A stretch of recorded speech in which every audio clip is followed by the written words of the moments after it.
Shalom, selamat malam.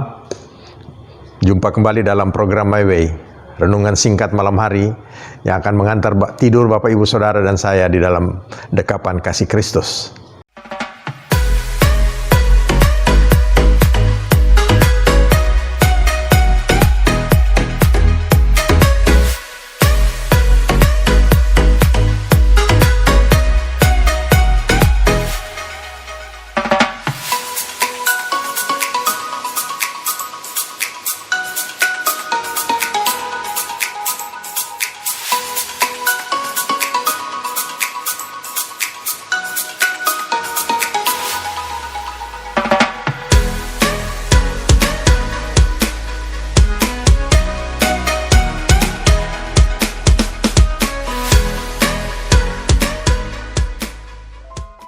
Renungan kita pada malam hari ini, saya beri judul Hidup di Bumi Seperti di Sorga.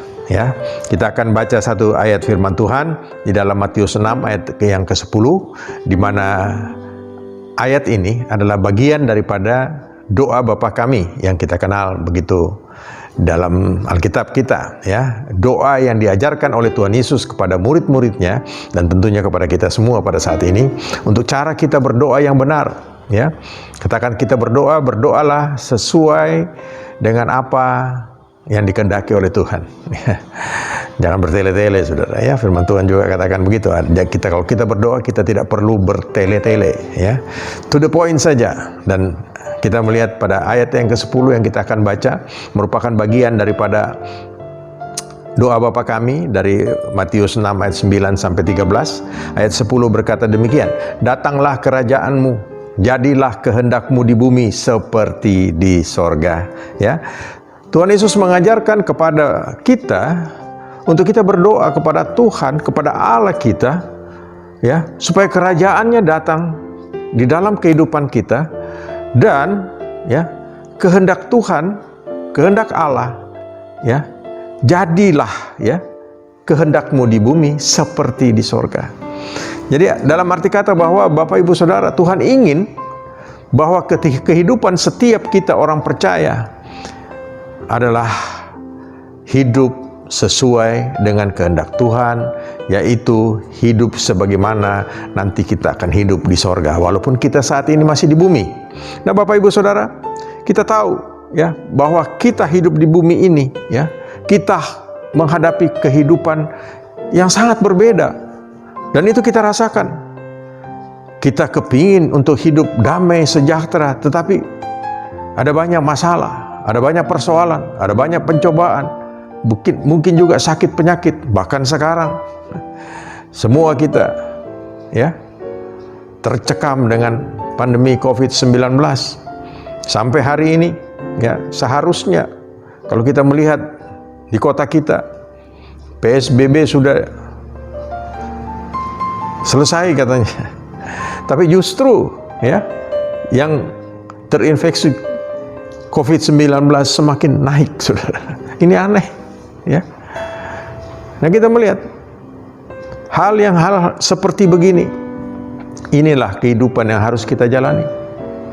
Tetapi Tuhan Yesus memberikan kita ya satu damai sejahtera di dalam kehidupan kita.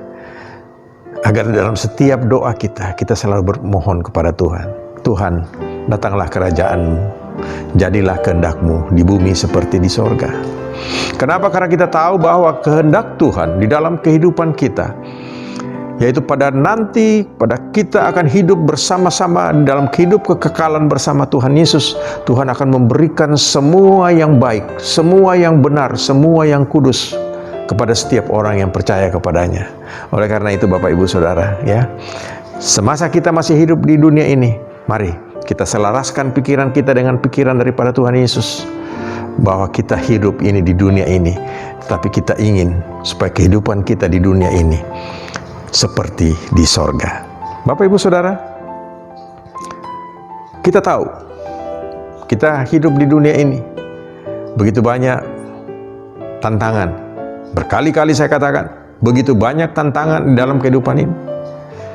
Karena iblis ya masih bebas berkeliaran, ya. Walaupun dia sudah dikalahkan sangatnya, ya, saudara dan saya sudah diselamatkan. Kita bukan lagi budak atau hamba daripada iblis, tapi setiap kita adalah hamba daripada Allah yang sudah menyelamatkan saudara dan saya. Nah, kita sedang dipersiapkan oleh Allah, oleh Tuhan Yesus kita untuk satu kehidupan yang kekal. Tapi kita tahu bahwa kita di dalam perjalanan hidup ini kita harus menghadapi begitu banyak tantangan.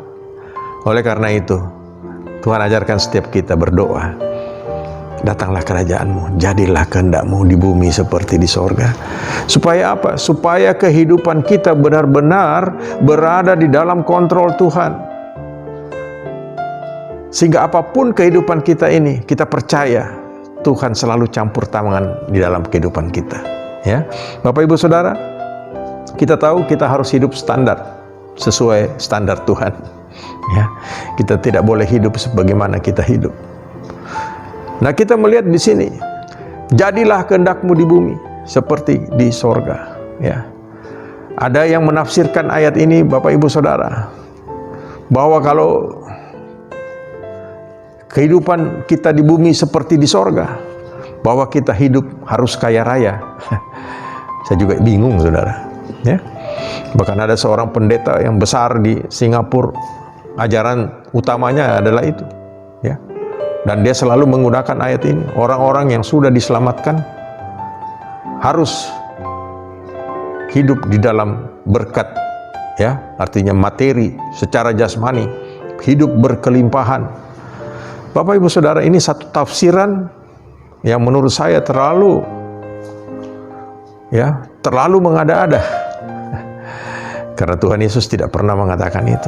Ya, kalau kita pikirkan kembali kehidupan di sorga kita, apa yang kita hidup di sorga? Apa kita berkelimpahan secara materi? Bukan itu, saudara. Kita hidup di sorga di dalam kekudusan bersama Tuhan Yesus. Memang, ya, di sorga jalannya aja emas, saudara. Ya, tembok-temboknya itu berhiasan batu, berlian, segala macam, saudara. Ya, itu di sorga nanti. Kekayaan kita sudah tidak butuhkan. Bayangkan, saudara, ya, saat ini emas sudah hampir 1 juta. Ya, mahal banget, saudara. Ya, di sorga emas cuma kita injak-injak nanti. Apa kita butuh kekayaan itu nanti? Tidak. Tetapi memang secara manusia, selama kita hidup di dunia ini, kita masih butuh, ya, yang namanya biaya hidup. Otomatis itu adalah uang. Nah, kalau saudara, kalau kita mau hidup seperti itu, kita jangan hanya berharap saja melalui doa, Tuhan, curahkanlah, ya, berkat-berkat-Mu, bukalah tingkap-tingkap langit itu, Tuhan, dan curahkanlah kepadaku kekayaan-Mu dari sorga. Tuhan bilang, lu pemalas lu.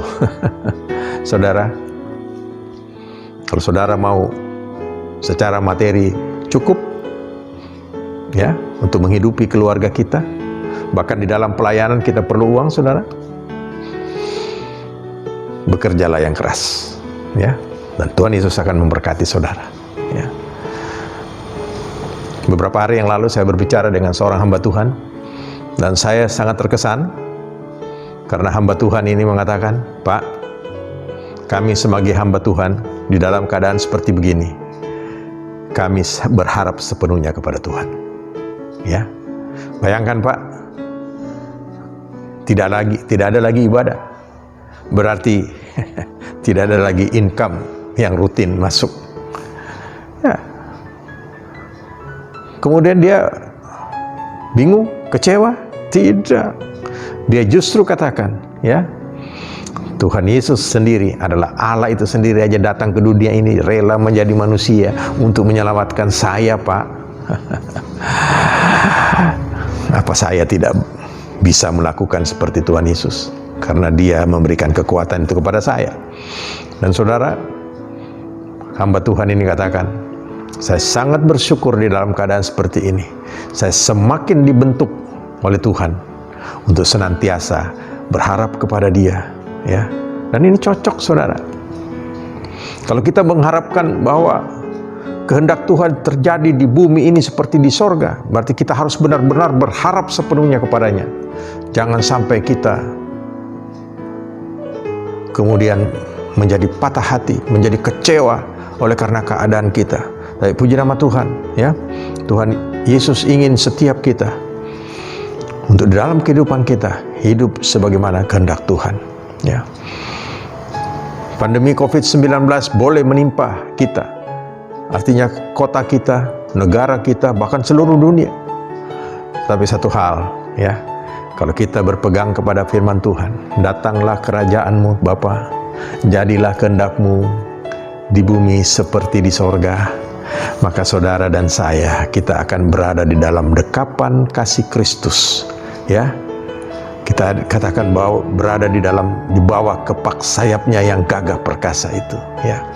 Pada saat badai itu datang di dalam kehidupan kita, kita akan diangkat naik, terbang tinggi, ya, bagaikan Raja Wali yang akan menggendong kita, ya. Dan kita akan melewati badai ini karena Tuhan Yesus ada di dalam kehidupan kita. Oleh karena itu Bapak Ibu Saudara, mari setiap kali ucapkanlah doa ini. Bapa di sorga, ya, dimuliakanlah namamu, datanglah kerajaan-Mu, jadilah kehendak-Mu di bumi seperti di sorga. Dan saya percaya, ya, pada waktu kita menaikkan doa-doa ini, ya, ini doa yang sederhana tetapi sangat jelas, tegas. Kenapa? Karena kita minta kepada Tuhan agar kehendak Dia terjadi di dalam kehidupan kita seperti di sorga. Karena Tuhan Yesus merancangkan bagi setiap kita, ya, kehidupan yang kekal, dan itu sudah Dia siapkan bagi setiap kita. Kita jangan putus asa, ya. Kita jangan merasa kecewa, kita merasa takut dengan keadaan hidup ini. Saudara, Tuhan pasti akan cukupkan setiap kita, ya. Apapun itu, Tuhan tidak pernah tinggalkan orang-orang yang mengasihi Dia, ya. Roma 8 ayat ke-28 itu yang sangat meneguhkan setiap kita. Kenapa? Karena Allah turut bekerja di dalam segala sesuatu untuk mendatangkan kebaikan bagi orang yang mengasihi Dia. Setiap kita, kalau kita mengasihi Tuhan, Tuhan akan bekerja di dalam segala sesuatu. Di dalam masalah kita, di dalam problem kita, di dalam sakit kita, Tuhan akan bekerja, ya, bersama-sama dengan kita, dengan tujuan untuk mendatangkan kebaikan. Dan lepas daripada itu semua, kita akan melihat bagaimana pertolongan Tuhan tidak pernah terlambat di dalam kehidupan kita. Tuhan Yesus memberkati. Selamat malam, selamat tidur. Amin.